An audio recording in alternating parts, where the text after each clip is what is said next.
The second half of the 2001 NASCAR Winston Cup Series season kicks off here at the New Hampshire International Speedway for the New England 300 on JRTV. I'm Jericho alongside me, Trey Bardo. And Trey, this being a newer racetrack on the schedule, only have been 8 races here at this racetrack prior to today's event. What do you think these drivers are having to go through with a newer racetrack, also a very difficult racetrack out there at New Hampshire? Yeah, I mean, this is the it's flat and it looks like it's gonna be a heavy braking, so they got to be sure that they manage their. It's gonna be like Martinsville, Joe. It's pretty much just a longer Martinsville.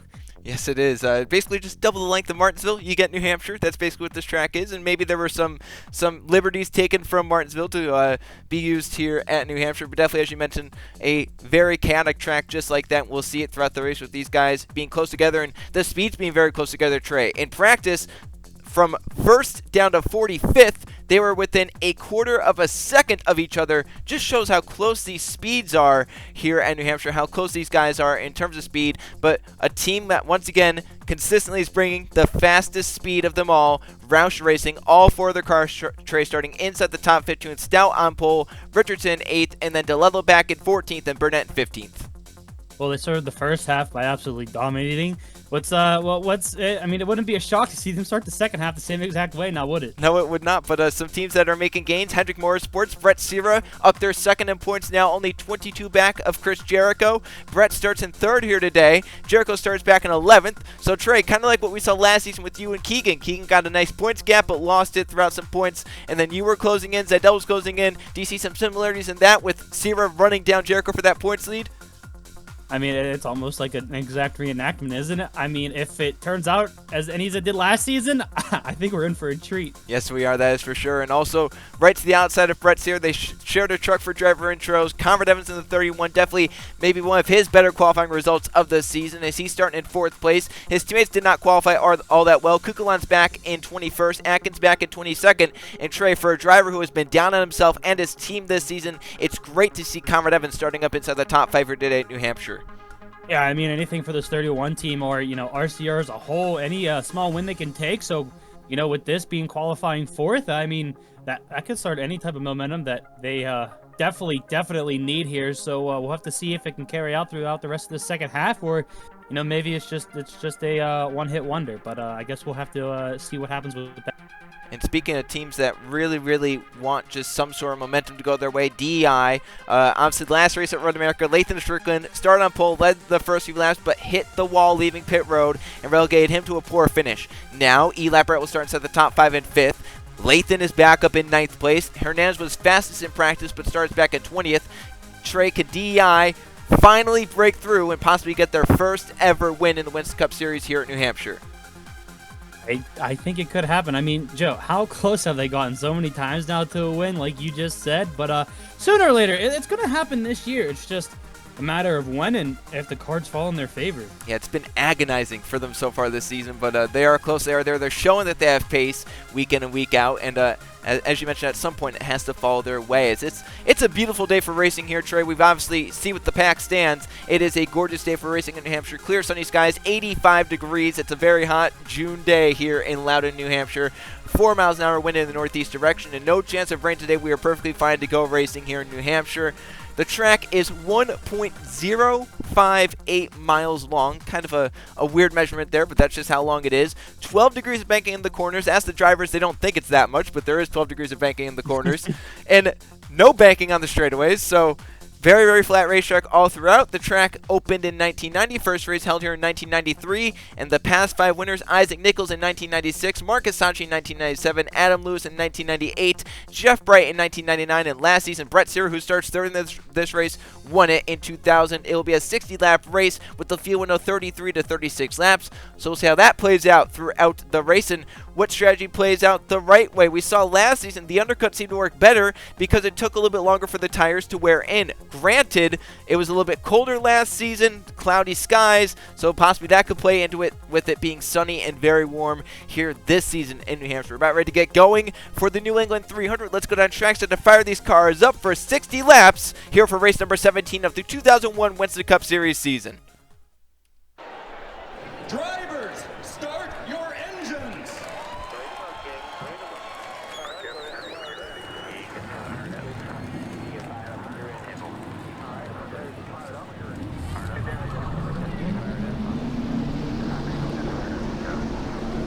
Their roll off, the 42 cars to do battle here at New Hampshire. And we obviously have talked to the man, second place, Trey, Luke Rainey. He's got his first top 5 of the season last race at Road America. It looks like that momentum has continued. This will start outside pole here at New Hampshire. Yeah, I mean, this is kind of like a road course. It's got heavy braking, it's long straightaways, so it might come into play here again. Yeah, it possibly could. And then back in 7th place, Justin Seidel, Mr. Consistency this season, 3rd in points, but you wouldn't know it. He hasn't really run up inside the top 5, top 3 much this season, but he has performed so well, and currently he's leading a 2nd and 3rd for Hendrick in the points. No, I said it once, I'll say it again. It's ever since Dover, man. Ever since Dover. And this is another 1-mile racetrack, so who knows, maybe Seidel can find some of the magic here in New Hampshire. But at the front, Jordan Stout for Roush, looking for his 3rd win this season. Luke Rainey looking for his 1st ever Winston Cup Series win. And then Brett Stewart looking for the points lead. He'll start in 3rd. As we come down, the green flag is waving in the air, and we're underway in the New England 300. Oh, we're okay, Joe. We're already 3. Oh, there's already contact for the lead. We're 3 wide, and there's contact. We're about to be 4 wide, actually. Yeah, Eli Bright was looking on Cira, who was looking on Stout and Luke Rainey. Stout with a great run through the middle, gets clear down the back straightaway. Cira trying to get to 2nd off Luke Rainey. Eli Bright, Jay Randall gets down line. Lathan Strickland 3 wide on Seidel, and Keyshawn Richardson the 1 stuck out up top 3 wide as they come off turn number 4 for the first time. I don't know if you saw on that start, though, but Eli was already trying to plan out his move on Brett Cira, but you can't pass below another driver before the start finish, so he kind of had to hold it off there, and it might have cost him a spot or so. I mean, he could be up in 2nd or even 1st place by now, but he's in 3rd, so it's nothing to be upset with. You just settle yourself in and enjoy the ride at the moment. Yeah, I think, like you said, Eli definitely got the best start of anyone up inside the top 10 on that initial start, but unfortunately couldn't go anywhere with it and had to just ride behind Cira and hope that maybe the 25 messed up. Behind, they're still 3 wide, with now Richardson in the middle and up top Seidel. Laura Chung down low, finally inside the top 35 in points, and she's shown it with the pace she has here in New Hampshire, driving to the inside of Seidel and up inside the top 10 for Laura Chung. Yeah, I think Seidel wanted to get to the inside there. It looked like he second-guessed himself, and then Laura Chung was all of a sudden right to his inside. But so far, this 23 really looks like it's starting to shoot off. Matthew Burnett looks like he's also flying in that number 17, still 3 wide further back. Brandon Beal had a really good run in qualifying and practice. Luckily didn't get involved in anything right there, but the 96 very good in practice, top 10. Qualified inside the top 12, and now finally we'll get down in line as DeLello and Walker Davis were making some contact to his insides. All craziness in the midfield. Yeah, I mean, it just seems like these guys are taking whatever runs they can have and hoping for the best of it and really setting it into these corners. So, I mean, Joe, it's working so far, but sooner or later something's got to give. Yeah, sooner or later you won't be able to do this. At the front, they're catching Jordan Stout. This is the highest battle for position. Chris Jericho on Luke Rainey for the 6th position. So Jericho started back in 11th, has already gained 4 spots, looking to gain his 5th, and Luke Rainey's dropped down 4 spots and is about to drop down his 5th spot as Jericho moves by him off of turn number 2. Yeah, I think definitely so far Jericho's the biggest gainer off the start, and Rainey might be the biggest, faller of all of them. I mean, it just seems like he's on the outside. He can't find his way to the inside. That's the bad thing about starting on the outside here. It's very hard to find a way down the line. Luckily for the front view, they're able to do it, but Luke Rainey just no luck in doing that whatsoever. The battle behind for 10th place. Burnett moves by Laura Chung to move his way further up the field. Tim Garris had a good start. He started back around 17th. Here he is moving on Laura Chung to try and get into 11th. And Justin Seidel being aggressive with Luke Rainey, trying to get that 8th spot from the number 88. Lathan Strickland moved up to 7th by the 88 as well as Seidel drives it in deep, trying to get there on Luke Rainey as they race through 3 and 4. I think Luke might have tried to outbrake the 24 there, but it really didn't work out because he's still stuck on that top side, Joe. He is, and this is unfortunate for Luke Rainey, who looks like that car is pretty good after qualifying, but obviously losing track position, very hard to pass at a place like New Hampshire. So the more he loses, the harder it's going to be to try to get back up through the fields. Matthew Burnett looked out 3 wide, but we'll think better of it just getting behind Seidel, and they're still side by side the 24 and the 88 are for that 8th spot.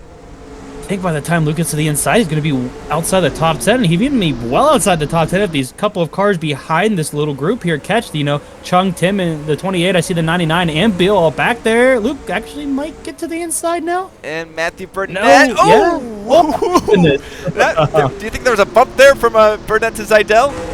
If we looked at the way the car reacted, I would definitely have to say there was. Yeah, that was a close car right there. Luke might get in line in 10th and will behind Matthew Burnett. So now Luke can try and start to regain some of the spots he lost. Possibly as Tim Gary right behind him in the 11th spot. The battle for 12th is Riley Sparrow-Tube, which is Luke's teammate. Laura Chung to the outside. Brandon Beal moving by. Keyshawn Richardson with DeLello in tow. Back up to the front. It's still the same four with Stout, Cira, Bright, and Randall. 1, 2, 3, 4. Evans currently scored in 5th. Then Jericho in 6th is gaining with Lathan Strickland right on his bumper in the 7th position. Yeah, it makes me. I want to say these top four are just kind of comfortable with where they're at right now, and they're not really going to try to push. But every time I make a guess of how the drivers are, taking their race, I always get proven wrong instantly. But we'll have to see. But I mean, I don't know if they're just, like I said, just trying to ride it out from here and seeing what their car looks like on the long run, or caution. if they're. Oh, there's a caution. Bippy Ruiz and Jacob Boyd have spun around on the front straight. It looks like it's only those two. Oh, wreck in turn 1. Jordan Edwards and Mathis Wells are in the outside wall. So that was obviously maybe after they took the yellow, and there was some scrambling going down to turn 1, but it looks like there was 2 different incidents racing back around. Jordan Stout, Brett Cira, Eli Bright, Jay Randall, Conrad Evans, the front 5, as we'll complete the 10th lap here at New Hampshire. Caution flag is in there for the first time, and this could be interesting for pit road, Trey. They've run 10 hard green flag laps. Do they want to come down, maybe get some Goodyear tires on, and possibly just go 2 tires towards the end of this race? This could be an interesting strategy call, which could mix up the running order. Yeah, we'll have to see what everyone's thinking here. I could definitely see them going with what you said, but at the same time, you're going to have to expect someone to do something opposite just to get on a different, pit strategy. Yeah, you can't really do the same thing as leader the whole race long, because at a track like this especially, it's so hard to pass. At some point, someone further back in the field is going to have to split off and maybe say, all right, this is the strategy I'm going to do. But so far, the front runners, everyone comfortable to stay out. And that's staying that way at the moment. It looks like it is. I don't even know. I feel like the only ones that are coming in are the ones that were involved in the incident. Yeah, possibly, as they're still trying to figure out what to do on the back straightaway. So it looks like all of the front runners staying out. First caution flag is out here in New Hampshire. We'll go see what happened. And a crash on the front straightaway and in turns 1 and 2. Well, Trey, 3 wide was close quarters, but when you're 4 wide for last position, was there a reason for this through 3 and 4? I wish I could explain it as a racer, but I don't think I've ever seen 4 wide for last place. At a 1 mile racetrack?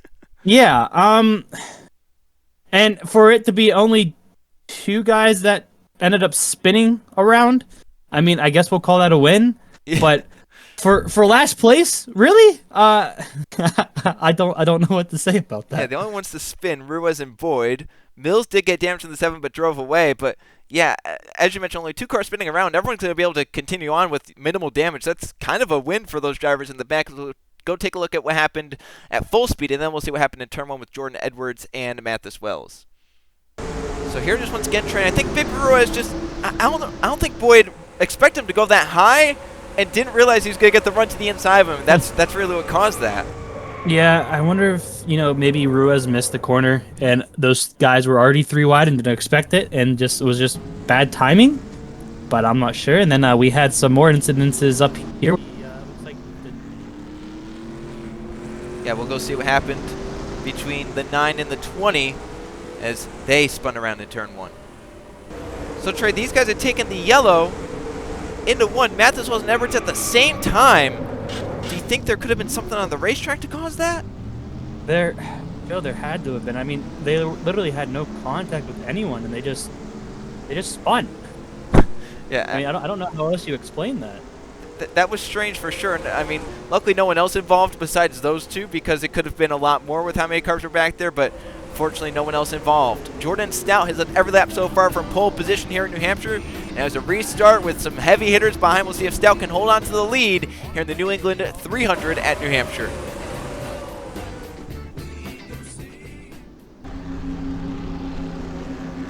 This race set to restart on lap number 15 here at New Hampshire. All 42 cars still on the racetrack, some with some minor damage, but should be able to continue on at just a fine pace. Jordan Stout has had great pace so far today. He started on pole and has led every lap so far, but Brett Cira second in points, looking to try and get his 2nd straight win at both New Hampshire and in the series. He's right now in 2nd place. Eli Bright will restart in 3rd, Jay Randall in 4th, and Conrad Evans will restart in 5th. They have Jericho in 6th, Lathan Strickland in 7th, Zidell 8th, Burnett 9th, and Luke Rainey 10th. Also Tim Gary right outside the top 10, 11th, Spiritu 12th, Chung 13th, Delela 14th, and Richardson in 15th, Davis in 16th, Beal 17th, Kukulon 18th, Thompson 19th, and Evan Hunter rounds out the top 20. So Trey, will we see some aggressive moves on this restart from the drivers behind Stout? Will the 6 be able to try and hold it?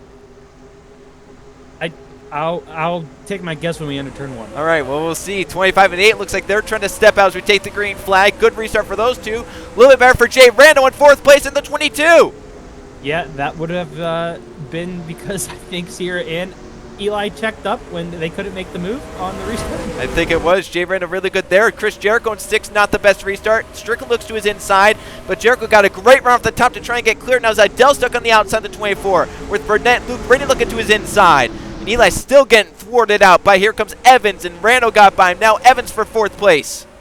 Yeah, and it looks like Bright and Zidell might be in the same situation that Luke Rainey was in on the first start of the race. Is that actually Rainey's now in the same situation as he was, that they're going to be stuck on the outside here. Yeah, Tim Gary very aggressive through the corner to make that work. Chris Jericho on the back of Evans trying to pressure the 31 to make the pass now so that the 18 can try and get to 5th as the front 3 getaways. They battle big behind. Jericho messed up 3 and 4. Now Strickland to the inside, and now Chris Jericho, the point star, might be stuck on the outside with Strickland getting to the inside. 17 going to do? Is he going to dive to the inside going into 1 here? Is he going to side behind the 8? He's going to actually stay behind the 18 there, which allows the 24 Zidell to get to his inside. Yeah, that was kind of interesting by Burnett. Had the gap to the inside, but looks like Eli might get down in front of teammate Lathan. Strickland's going to go for a crossover, and Evans back for 4th place. I think that was a little bit of a, teammate maneuvers there. It could have been. I think Strickland maybe lifted just a little bit. We saw Jericho, get even and maybe even buy the 15 down the back straight away. So I think Strickland lifted a little to get Eli in line and maybe get both of them up inside the top 5 because Eli's now 4th and Strickland's going for 5th now in Evans. We normally talk about how well the 18 and the 20 work together as teammates. I don't really think we've ever seen DEI cars together to see how well they work, and if that's how they do it together, they might just be right up there with JGR. Strickland struggling on the bottom and lets Evans clear in 5th. So now Jericho might have some hope on the outside if he could try and get by this 15 on corner exit right here as he's getting runs down the straightaway, and it really works off turn 2. Not so good off 4. He can kind of maintain, but off turn 2 he definitely does gain some sort of an advantage using that outside lane, and they're still side by side for 6th and 7th with the 15 on the inside, the 18 on the outside. 18's really going to try to hold as best as he can here, but the longer he's on the outside and slows up that inside, the more cars are just going to form there, and it keeps getting longer and longer each time I look back. Yeah, Jericho's got to be frustrated a little bit right now, and I think Lathan might have that pass for 6th made as they come off the corner. See how large of a gap the front 3 are forming to Strickland now to 6th. Matthew Burnett now going for 7th on Jericho, stuck on the outside. Jericho, yellow is out again. Oh. And it was, who was that? Jack Haas in the 93 spun around. So racing back around to complete lap number 20 here at New Hampshire with Jordan Stout leading. Brett Cira 2nd, Randall 3rd. Jericho definitely trying to fight off Tim Gary to try and keep it a spot further forward. But Gary gets a nice run in the 10. This could be a dragger for that spot. 10 and 18 at the stripe. I don't want to call that one. I think Gary got it. Jericho got it. Ooh, for okay. 8th. They were pretty close. They were. They were very, very close, but now here's the question, Trey. We've completed 20 laps, 40 to go. The fuel window, 33 to 36 laps. So they're not within the fuel window yet, but they're within about 5 laps of it. Do you dare come in now and try and make it? Would that be like the shortcut, except it's under caution? I guess so, right? I don't know. Yeah. I don't know if these crew chiefs know. It looks like, though, with how low they are, unless they're faking, they're going to be coming in here. 1st, 2nd, 3rd, 4th, 5th, 6th, 7th, 8th, 9th. Well, the top 10's in. Everyone's in, it looks like. Yeah, I'm going to go with everyone. Does anyone stay out? That's the real question. So if no one stays out, this is, we've been talking about pit road as of late, how dangerous it can be. We had another incident last week. Yeah, Joe. we did with Chung and Kukulon. It was Kukulon again. And hopefully nothing major happens here today in New Hampshire's leaders are in, and we'll see. Is it 2 tires or 4 tires? Well, take your bets if there's going to be an incident, Joe. I guess so. Hopefully there is none. Looks like it's going to be 4 tires. Interesting. Now, who wins the race off pit road? Yeah, will be 6:25 or someone else. Jay Randall with a good pit stop. Jordan Stout, Brett Cira leave as well. Lathan Strickland a monstrous pit stop. That was big. I mean, both Evans and Eli lost 2 or 3 spots within that entire thing right there. I think Zidell gained nicely, and it looked like Strickland really gained the most of anyone. So great pit stop for Jordan Stout. The 6 team leaves first on pit road. We'll see what happened though to Jack Haas spinning around on the front straightaway, just like we saw in the first accident. So, Trey, a little bit different from the first incident. Mitch Corbett gaining on Jack Haas, who slides up the track. Obviously, ill-handling 93, but right here, Corbett never really lifts off the gas and gets right into the Corbett 93, and unfortunately, Haas gets spun around in all this, and Kennington kind of know where to go in the 77 as well. Yeah, I'm just going to say, in defense of the driver for the 66, it was maybe a misjudgment. I mean, unless he maybe has a problem with him that you and me haven't seen on track, he misjudged it then. Let's go with that. Yeah, we'll take a look at this wreck once again in full speed, see if we can tell what happened there in any other way. So here it is once again, and same angle, just that contact. I mean, as you mentioned, it could have been misjudgment. He could have been trying to get behind Jack Haas, and Haas could have been going maybe just a little bit slower, possibly, do you think? Yeah, misjudgment. Yeah. Well, obviously Haas will probably think differently. Corbett will probably say, hey, it was a misjudgment. Nothing ill intent there. But for Jordan Stout, he's dominated the day, leading every lap so far, and his pit crew got him off in first place. Just how he'll restart this race. Jordan Stout dominating here in Loudon, New Hampshire.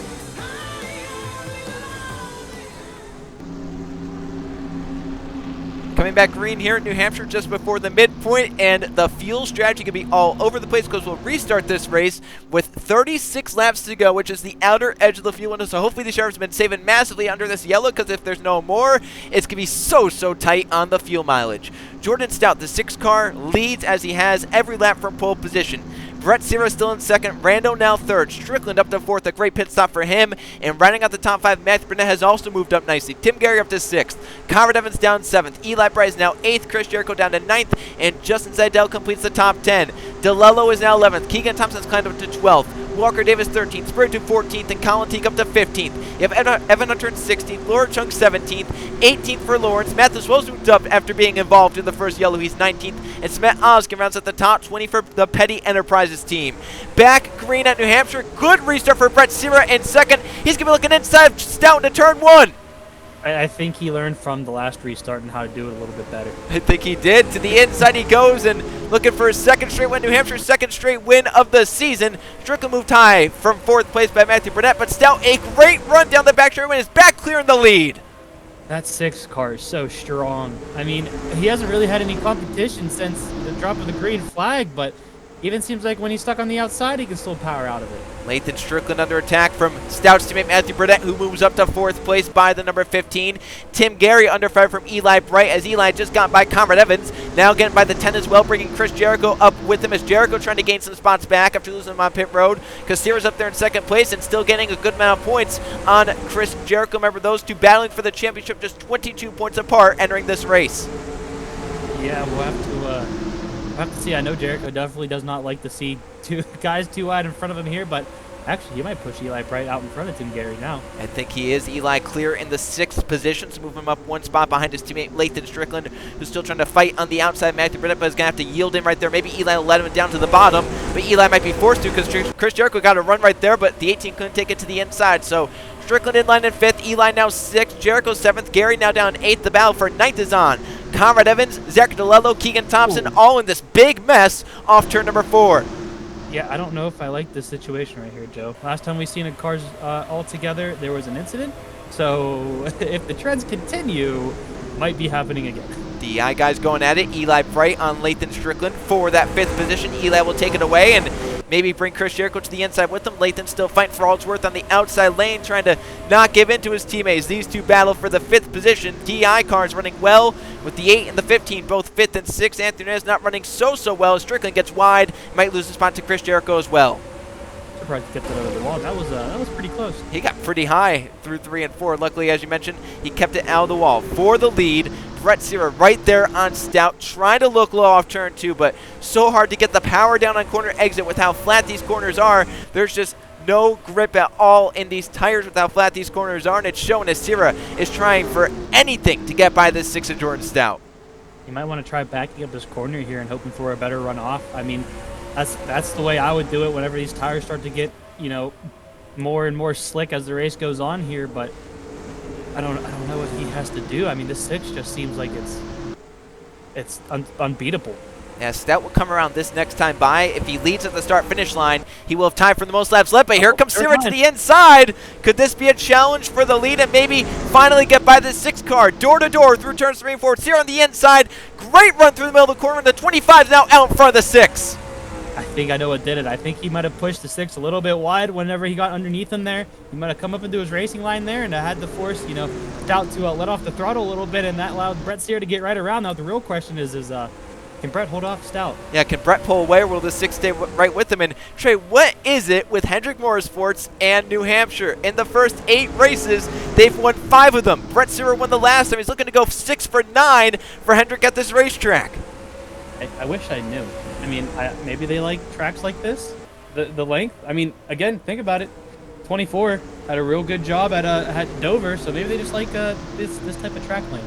Whatever it is, they're hoping they can continue this success and bring it to other racetracks. They've been dominant here at New Hampshire in the past, and they're showing it once again. The battle for 3rd, Jay Rando and Matthew Burnett. The battle for 5th, Eli Bright and Chris Jericho. Tim Gary all by himself in 7th. The battle for 8th, Lathan Strickland on the outside, DeLello on the inside with Keegan Thompson the 5, and Conrad Evans trying to move down to the inside. So some good battles here just inside the top 10. DeLello to 8th, now Thompson going for 9th on Lathan. Ooh, every time I see them go to that corner, I always think someone's going to absolutely, just push the other person out of the way. But so far it hasn't happened yet. But it does seem like this 5 is slowly starting to come alive. We talk about, Hendrick here and Keegan obviously with some momentum maybe from Pocono trying to carry that success over here to New Hampshire. It's shown he got a great drive on DeLello right there to try and move his way further up inside the top 10, going for 8th now in that number 97 as the front 6 starting to get close together, including the battle for 3rd. Jay Rando, I think, holding up Matthew Burnett, bringing Eli Bright and Chris Jericho right into the battle to make it 4 cars under a blanket for that 3rd spot. Talk about this points lead that it's 22 points now. Jericho doesn't like to see that Brett's leading, and Brett doesn't like to see that Jericho's catching. Exactly. So that's what makes it fun, is that they both don't like each other, and every time they race so close to next to each other, you can always expect possibly something to go down. It's so crazy, right, that it seems like every race as of late, DeLello really messed up turn 1 with their Lathan Strickland's going to move to 9th place by the number 97, but as of late, every race, these two have been running, up inside the top 10 together, up inside the top 5 together. They've been battling together. Think about, Road America when Brett Cira won and dominated. It was Chris Jericho that got 2nd to minimize the points loss. That's been what's made it so entertaining. They've both had really good championship seasons so far. They each have, average finishes, 8th for Jericho, 9th for Cira, but they're just so close together in terms of pace. It's making this such a great championship battle. If one wasn't there, the other would be dominating handily in the championship. Yeah, 100%. And the only thing that everyone else hates about that is that the guys in 3rd, 4th, and 5th place in points is that they can't catch because they just can't seem to beat the average finish of the guys in 1st and 2nd place in the points. Yeah, you think about Zidell and Mathis Wells, 3rd and 4th in points. That's great news. Oh, by the way, we're over 200 points back because the front 2 are just having dominating seasons. That's just you don't normally see that. No, you don't at all. But hey, I mean, there's always something new to come around each season, and this is the thing that we haven't seen yet, and I'm glad to be experiencing it. Well, this battle for 4th is heating up. Eli Bright trying to get by Matthew Burnett, trying to clear him. Chris Jericho desperately wants that battle to end because it's losing time to the cars in front. I think Jericho going to push Eli by Burnett into turn 1. So Eli up to 4th place. Jericho going for a top 5 now in the 18 because Brett Cira leading this race needs to try and minimize the points lost every way he can. And right there, Jericho up inside the top 5 now by Matthew Burnett. Yeah, I don't think Jericho got the run he was looking for to make a move on Eli there, but he might get it set up here within these set of corners, or 1 and 2. We'll have to see what happens there. But at 17 is he just not take the line he wanted to take there, and he's paying the price for it right now. He's falling back quick. He lost about 2-3 car lengths doing that line racer, so we have 22 laps to go. Tim Gary currently in a land of his own in 7th. Keegan Thompson 8th. Strickland 9th. DeLello now 10th with Evans and Walker Davis getting the front 2 getting close together again. Brett Cira and Jordan Stout. Stout not letting Cira get too far away, trying to stay with them. And also remember, Trey, if this race goes green to the end, fuel is definitely in question for these drivers because they pit with about 40 to go. We're green with 36 to go, and the field window 33 to 36 laps. Joe, don't remind me of that. Yeah, as a driver, I'm sure it's like headache, right? Yeah, I'm nervous enough as a just a guy up here in the booth commentating on the race. Think about what the crew chiefs are thinking right now. Yeah, and if you're a crew chief, have you told your driver yet? Do you think, hey, you might need to start saving, or are you letting them go as hard as you can because you're thinking another yellow might come out? I'll be honest, I feel like half these drivers know the situation, and then the other half probably don't, because they're the type of drivers that don't like to be told what the chances could be in these races. I was one of those drivers, you know. I don't want to know if I'm not going to make it on fuel. If I don't make it, then I don't make it, you know. But if I can make it, then cool, awesome. I mean, I'm glad about that. But yeah, I don't know if any of these drivers really want to know the situation right now. So basically, you're saying probably the front half of the field doesn't know, and the back half of the field does. Correct. Yeah, that's exactly what I'm saying. Yeah. So Stout still trying to stay with Cira in case the 25 makes a mistake. The 6 can get back to the inside, but these two definitely the dominant cars of the day. The battle for third also tightening up as Eli Bright is running down Jay Brando with Chris Jericho right on the bumper of the 8 as well, pressuring the 8 to make that move, or he'll make the move himself as Jericho right on the back of Eli's. Eli's right into the back of Brando and looking to the inside in turns 3 and 4. Jericho trying to push him through. I mean, that was a very aggressive move by the 18 there, was it not? I mean, I'm pretty sure he just kind of shoved Eli to go below the 22 there. I think he saw that the 8 was getting so fast, and the 22 said, you have to make that now. As Jericho now goes to the outside. If he can't get down, Burnett might get that spot back for 5th. Jericho trying to fight, but the 22 might slow in front. The 18, a great drive off the corner, is going to clear the 17 back, and now look to the inside of Rando for 4th.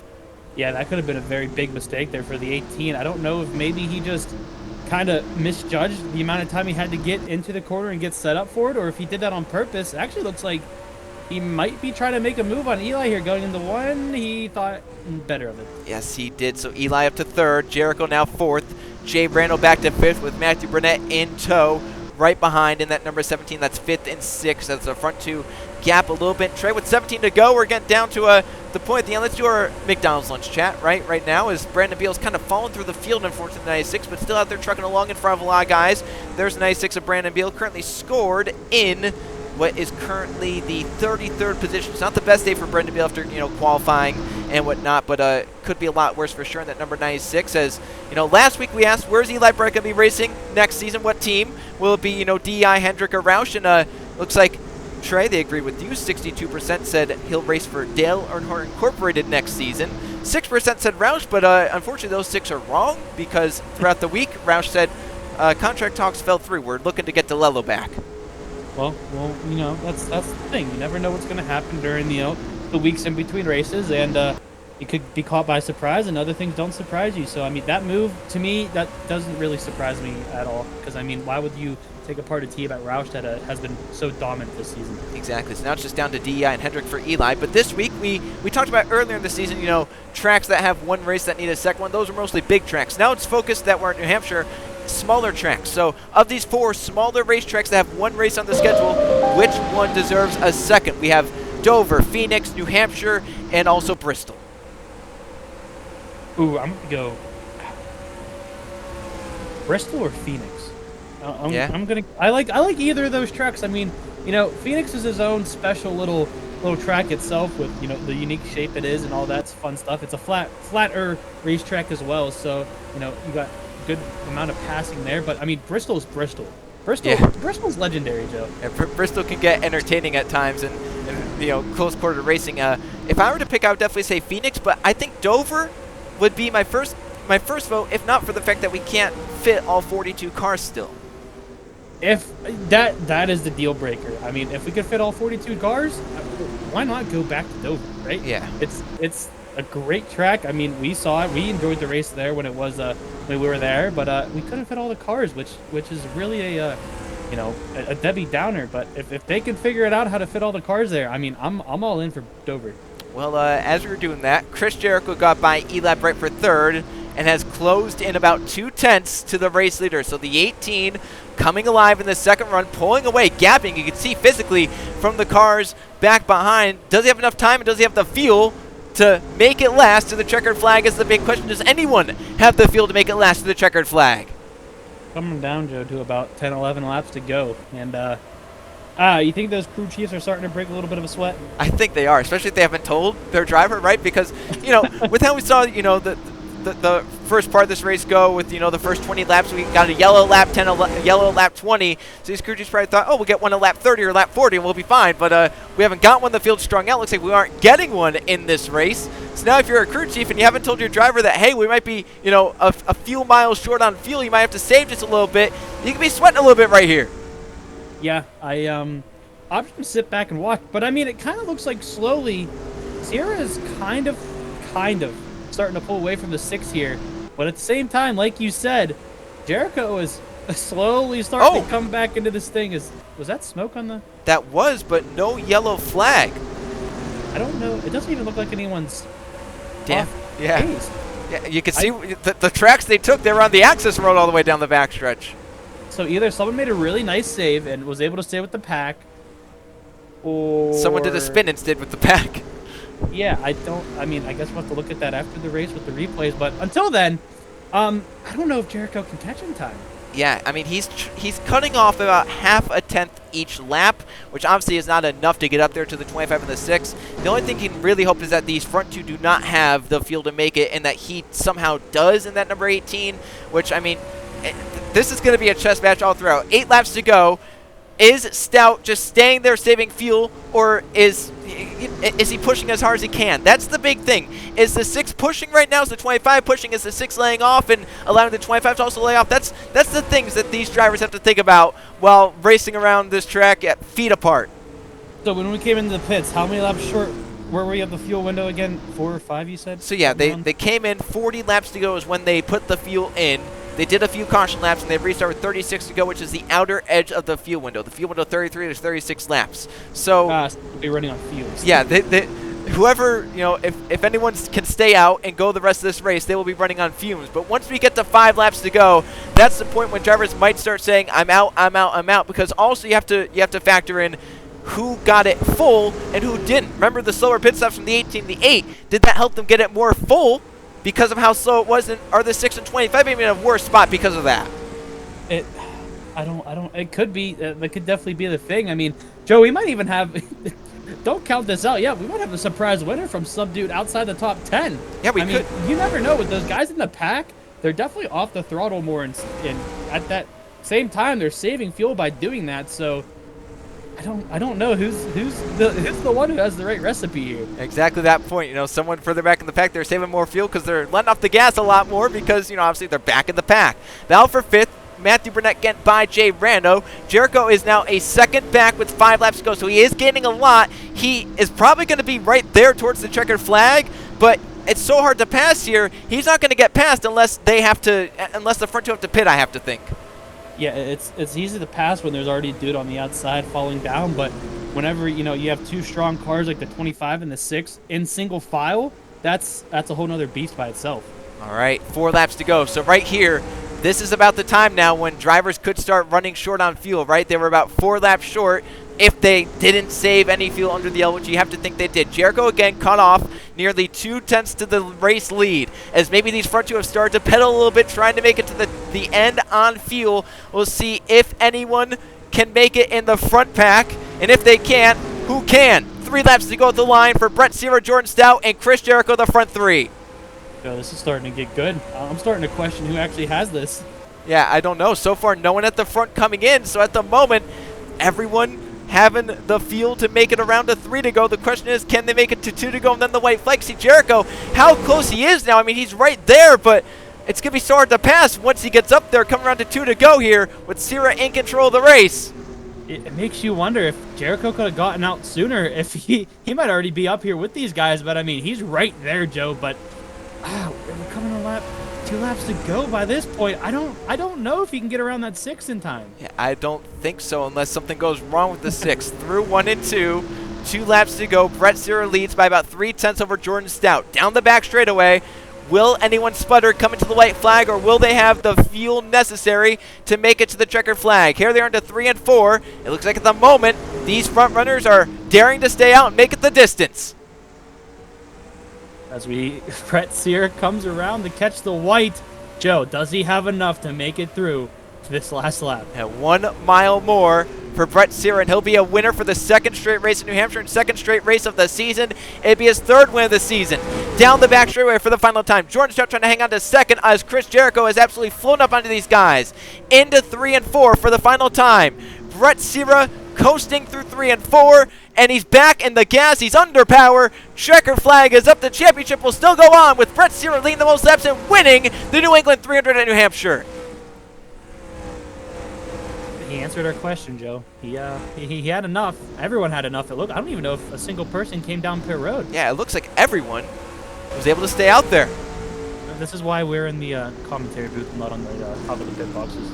Yeah, I'm sure they're glad though the race is done now, because I'm sure they are desperately on fumes. But Jericho might have wished there was one lap more, because he looked like he was passing down to turn 1 after the checkered.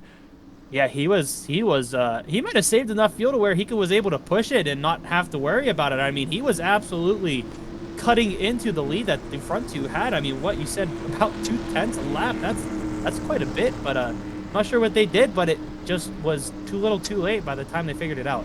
Yeah, so Brett Cira, third win of the season, the first driver to reach that mark. His second straight win of the season, second straight win at New Hampshire.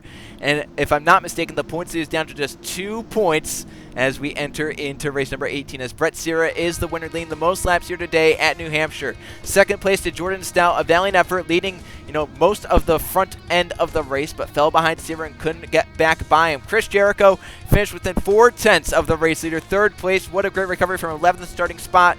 Eli Bright, fourth place, a solid day for his DEI Chevrolet, and Matthew Burnett rounds out the top 5 in that number 17. Jay Wright, a really solid day, 6th place for number 22, right where he started in this race. Keegan Thompson, a great rebound, started outside the top 25, but 7th place for the number 5. Tim Gary ends up finishing in 8th. Lathan Strickland, a very, very solid day in 9th, and Zachary DeLello makes it 3 Roush cars inside the top 10 to finish this race out.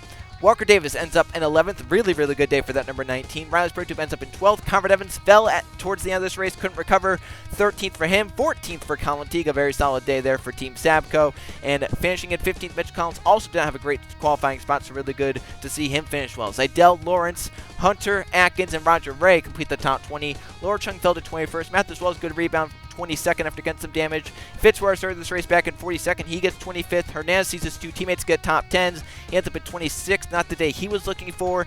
Down here towards the bottom, some big names like Keyshawn Richardson finishing back in 34th. You have Kukulon in 37th. And then down at the bottom, how about Luke Rennie? Started second in this race, but finished 41st. Trey, that was kind of unexpected there. Luke Rennie started second, was running top 10, but looks like after pit stop, something was not running that 88. Down second to last in the finishing order. Yeah, I thought he was taking quite a while on that pit stop. I mean, he was still in there by the time, the entire field got off pit road there. So maybe they saw something that maybe Luke had some contact in the race at some point and just didn't recover after that. But that's a tough break for that 88 team. Yeah, it is, and just so unfortunate because after that top 5 and a very good qualifying result, you would expect that they could have raced well. But as we look at the points, Chris Jericho, I do believe, as of now, still maintaining the points lead, but Brett Cira just 2 points back on that 25. This is getting good as we enter into the thick of the summer. That's what 2 races in a row can do for you. It closes it up pretty quick. Now, real question is Jericho gonna shift into another gear here and pick it back up, or is Brett Cira gonna continue to ride this train that he's on and blow right past the 18? That is the thing that has to be so frustrating for Chris Jericho, is that he's already in a very high gear, getting top 5s and top 10s pretty much every week, but Brett Cira is just that much better, just that little bit better, and I think Jericho maybe actually had the best car of anyone here today, but Brett Cira had the track position train. That's what made the difference at the end. Yeah, it definitely is. I mean, as we saw, as soon as Jericho got in some open air, he was on rails, but again, it was just too little too late, and he had to settle down with third as Brett Cira gets yet another checkered flag. Yeah, so we'll see how it goes as we enter into the month of July. Next race, race number 18 of the 2001 NASCAR Winston Cup Series season, takes us to Michigan for the Kmart 400. Trey, that's going to be a fun race. We saw last season a very, very, very, very scary crash with Brandon Beal leaving pit road, but a very, very good finish with Justin Zydell winning at home. We'll see who could possibly do that next week, Trey. Yeah, I'll be here and I'll be ready for it. Yeah, it's gonna be a fun one from Michigan. Fast speeds there and some great racing all throughout. Congratulations to Brett Cira winning his second straight race of the 2001 NASCAR Winston Cup Series season. And see you guys on JRTV next week for the race at Michigan.